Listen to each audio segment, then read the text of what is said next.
साथियों, कल के चैप्टर में हमने कुछ मारक दशाएं और अन्य योगों की बात की थी। वो भी आयु से संबंधित प्रश्न ही कहे जाएंगे। अब आज हम इसी को आगे बढ़ाते हुए आयु के संबंध में कुछ अन्य प्रश्नों का क्या योग बनता है वो देख लेते हैं। अक्सर ही जब जातक कुंडली दिखाने आते हैं तो आयु के बारे में उनका प्रश्न अवश्य होता है। जितने भी क्लाइंट आएंगे उनमें मान के चलिए 40% तो ऐसे होते हैं जो जिसकी भी कुंडली दिखा रहे हैं वो बच्चे की हो या किसी और की हो, तो पूछते हैं सर इसकी आयु कितनी है, कोई खतरा तो नहीं है। एक स्वाभाविक सा प्रश्न है, आयु के संबंध में जिज्ञासा रहती है तो वो भी हमको जानना चाहिए। आयु के मामले में हर आदमी का ये नजरिया होता है कि वो कभी मरे ही नहीं। भले ही 100 साल का जर्जर शरीर हो चुका हो फिर भी वह मरना नहीं चाहता। मरने से बहुत डर लगता है। इसलिए आयु के संबंध में प्रश्न अवश्य ही होता है। वैसे तो कहते हैं जन्म, मरण और परण यह ऊपर वाले के हाथ में है, और बात भी सही है। मनुष्य के हाथ में क्या है, सिर्फ कर्म करना। बाकी तो जो हरी इच्छा है वही होता है। तो आइए हम अब आगे विषय की तरफ बढ़ते हैं। वैसे ज्योतिष शास्त्र की दृष्टि से आयु के विषय में अनेक योग बताए गए हैं, लेकिन हम यहाँ पर कुछ अपने आजमाए हुए और परीक्षित योगों का ही जिक्र करेंगे, जिससे आप सुगमता पूर्वक इस विषय में अपनी पकड़ बना सकें। यदि आपके पास कोई ऐसा प्रश्न आता है तो आप उसका सहजता से उत्तर दे सकें। हम आपको कुछ ऐसे ही योग बता रहे हैं। कल हमने आपको मारक ग्रहों के बारे में बताया था, तो वो उसको भी ध्यान में रखिए। और फिर आज जो आपको योग बता रहे हैं, अगर ये योग मिलते हैं तो उन मारक दशाओं वाले ग्रहों से भी इसका आकलन कर लें तो आप और सटीकता के नजदीक पहुंचेंगे। आज जो हम योग आपको बता रहे हैं इसमें मुख्य भूमिका होती है चंद्रमा की और जन्म नक्षत्रपति की। ये दो ही ग्रह इसमें त्वरित रूप से काम करते हैं। आपने कुंडली में इनकी स्थिति देख ली तो आपको तुरंत समझ में आ जाएगा कि इस जातक का आयु पक्ष क्या कहता है। और फिर आपको इसमें कुछ गड़बड़ नजर आए तो आप उस मारक ग्रहों वाली स्थिति को अवश्य देख लें। अब जन्म नक्षत्रपति कौन होता है ये हम आपको पहले भी बता चुके हैं, अभी फिर बता देते हैं कि जन्म के समय चंद्रमा जिस नक्षत्र में होता है उस नक्षत्र का स्वामी ग्रह ही जन्म नक्षत्र स्वामी होता है। इसे आपने आशा है पहले भी समझ लिया होगा, नहीं तो यहाँ आप फिर से नोट कर लें। अब यहाँ हम चंद्रमा और नक्षत्रपति की स्थिति से आयु का विचार कैसे किया जाता है यह देखते हैं। अब मान लीजिए चंद्रमा और जन्म नक्षत्रपति युति में बैठे हैं, यानी साथ साथ बैठे हैं, तो ऐसे जातक की संपूर्ण आयु होती है। उसकी आयु, अब संपूर्ण आयु आप जो भी समझ लें 80, 100, लेकिन संपूर्ण आयु होती है, उसको कोई खतरा नहीं होता है। इसी तरह चंद्रमा से नक्षत्रपति पंचम, षष्ठम, नवम, दशम, एकादश और द्वादश भाव में बैठा हो तो ऐसे जातक की भी आयु संपूर्ण आयु होती है। अब यहाँ हम वर्षों का आकलन नहीं लगाएंगे, लेकिन संपूर्ण आयु का मतलब यही है कि जो आयु आराम से आदमी भोग सकता है वह उसकी आयु होती है। अब यूँ ज्योतिष के हिसाब से तो 120 साल की आयु मानी गई है, पर 120 साल नहीं तो भी 90 के आसपास ये उनकी आयु होती है। यदि चंद्रमा से नक्षत्रपति तृतीय या चतुर्थ भाव की दूरी पर बैठा हो तो यह मध्यम आयु को इंगित करती है। यहाँ पर आप अन्य मारक योग जो आपको मार्केस वाले चैप्टर 11 में बताए थे उनका आकलन अवश्य करें। याद रखिए, चंद्रमा से नक्षत्रपति की दूरी तृतीय या चतुर्थ हो तो चंद्रमा से यदि नक्षत्रपति की दूरी सप्तम भाव की या अष्टम भाव की हो तो यह अधेड़ अवस्था को दर्शाता है, यानी 60-65 वर्ष की आयु इसमें आप मान सकते हैं। तो यहाँ भी आप एक बार मार्केस दशाओं को देख लें, क्योंकि आजकल 60-65 वर्ष की आयु कोई बहुत ज़्यादा नहीं होती है। मेडिकल साइंस ने इतनी कृपा हम लोगों पे की है कि इस आयु के लोग भी आराम से अपना फुल कैपेसिटी में काम करते हैं। अतः वहाँ पे आप चैप्टर 11 के फार्मूले अवश्य प्रयोग में ले लें। यदि चंद्रमा से नक्षत्रपति दूसरे भाव में बैठा हो तो यह दिक्कत वाला काम है। ऐसी स्थिति में आयु को 50 वर्ष के अंदर आंका गया है। तो इन कुंडली विशेष में भी मारक दशाओं का अवश्य आकलन किया जाना चाहिए। हालांकि चंद्रमा से नक्षत्रपति दूसरे भाव में बैठकर जातक को धन और कुटुंब का तो प्रचुर सुख देता है, लेकिन इसमें मार्कत्व आ जाता है। इस बात का आप ध्यान रखें। अब बचा नवम भाव, मेरा मतलब चंद्रमा से नक्षत्रपति की दूरी नवम हो तो आप जानते हैं कि नवम भाव वृद्धावस्था का परिचायक है, इसलिए यह जातक वृद्धावस्था अवश्य देखेगा, मतलब इसकी आयु भी बहुत लंबी रहेगी। अब यहाँ सवाल उठता है कि वृद्धावस्था सुखद रहेगी या दुखद रहेगी, तो इसके लिए भी आप नवमेश का अवलोकन कर लीजिए। इस केस में जैसे नवम भाव की दूरी है तो उस नवम भाव को देख लीजिए। यदि वो अच्छे शुभ फल देने की स्थिति में है तो वृद्धावस्था बहुत सुखी और शांतिपूर्वक कटेगी।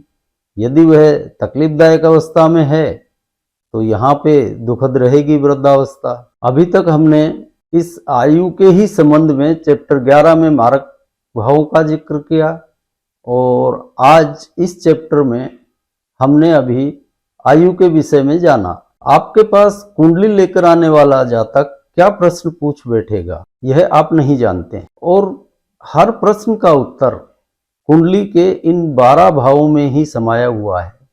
संसार की जितनी भी वस्तुएं हैं या जो भी कुछ है वो हर भाव में 1/12 1/12 के हिसाब से समाया हुआ है।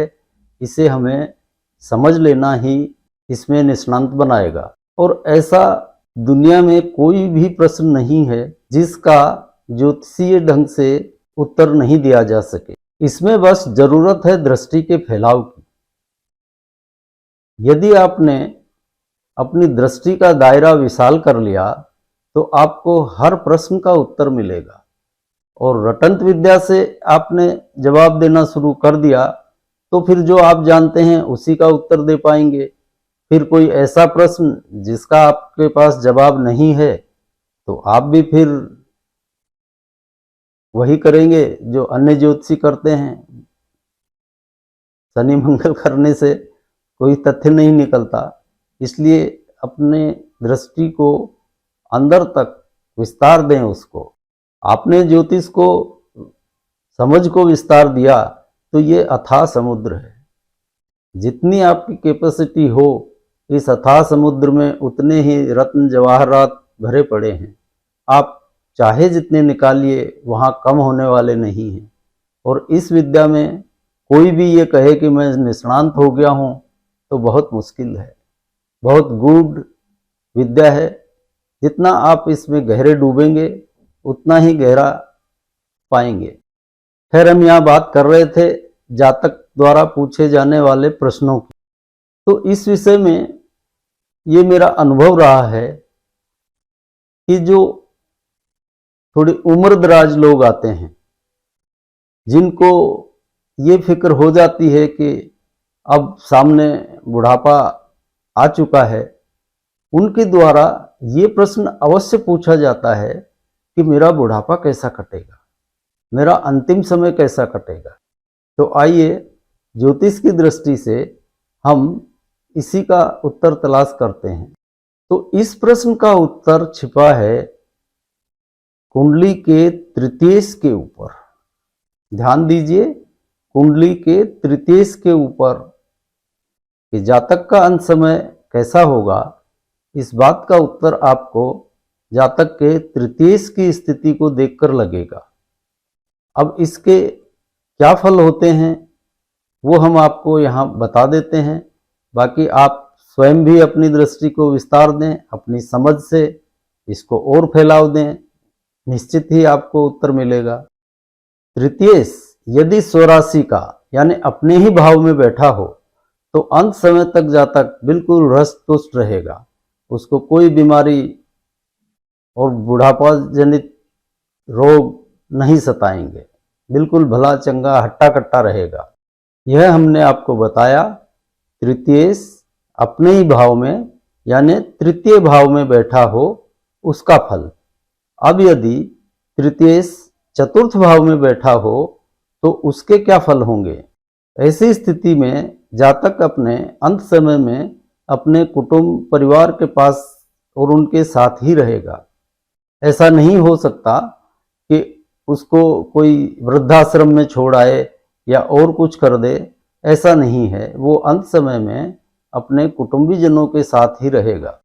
तृतीयेश यदि पंचम भाव में बैठा हो तो अंत समय में जातक भ्रमपूर्ण मानसिक स्थिति वाला हो जाता है और स्वभाव का चिड़चिड़ा रहता है। यदि तृतीयेश छठे भाव में बैठा हो तो अंत समय में जातक बहुत शांतिपूर्ण मन स्थिति में होता है।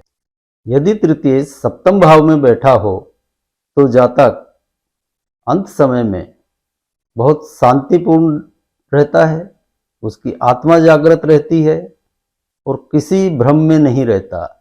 यहाँ एक सबसे सुंदर स्थिति बनती है कि जातक मान लीजिए सारी उम्र से इस भजन में या योग वगैरह करता रहा तो हो सकता है अंत समय में उसको संबोधि की प्राप्ति हो जाए।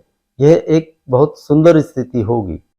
यदि तृतीयेश अष्टम भाव में बैठा हो तो जातक रुग्ण अवस्था में रहेगा, किसी बीमारी से पीड़ित रहेगा और चिंताग्रस्त मन स्थिति वाला रहेगा। यदि तृतीयेश नवम भाव में बैठा हो तो ऐसे जातक की अचानक सडनली मृत्यु होती है, चाहे एक्सीडेंट में हो या हार्ट अटैक वगैरह अच्छे भले अवस्था में आ जाए, इनकी सडन डेथ होती है। यदि तृतीयेश दसम भाव में हो तो इनका अंत समय हॉस्पिटल में ही निकलता है, यानी ये बीमार होकर अस्पताल में होते हैं। यदि तृतीयेश एकादश भाव में हो तो इन लोगों का अंत समय बहुत ही विवेकपूर्ण स्थिति में व्यतीत होता है। इनमें विवेक और धार्मिक श्रद्धा परिपूर्ण रहती है, अच्छी स्थिति बनती है यहाँ पर। यदि तृतीयेश द्वादश भाव में हो तो ऐसे जातक अंत समय तक भी कार्यरत रहते हैं, अपने कर्म में लगे रहते हैं। मतलब वो आइडियल होके पड़े नहीं रहते कि भाई मैं बुढ़ापा बिता रहा हूँ, नहीं, वो काम में लगे रहते हैं। हालांकि दुख अवश्य पाते हैं लेकिन वो रहते कार्यरत हैं।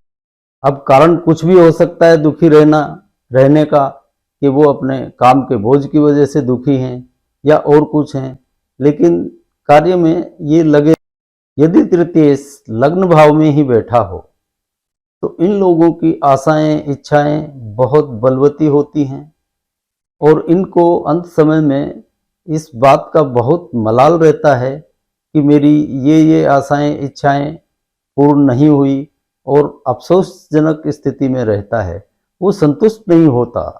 अब यदि तृतीयेश दूसरे भाव में बैठा हो यानी अपने भाव से 12वां, तो ऐसे जातक अपने जीवन में सारे उत्तरदायित्व पूरे करके और बहुत शांतिपूर्ण स्थिति में विदा होते हैं।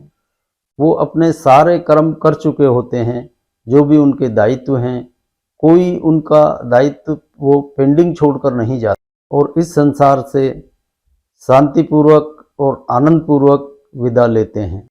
अब हमने आपको ये आयु से संबंधित जो भी योग होते हैं, जो प्रैक्टिकली आपको काम आ सकते हैं, वो सभी बता दिए हैं। अब आज इस चैप्टर को यहीं विराम देते हैं। कल से फिर हम कोई नए विषय के साथ चर्चा शुरू करेंगे। तब तक के लिए जय जय सिया राम।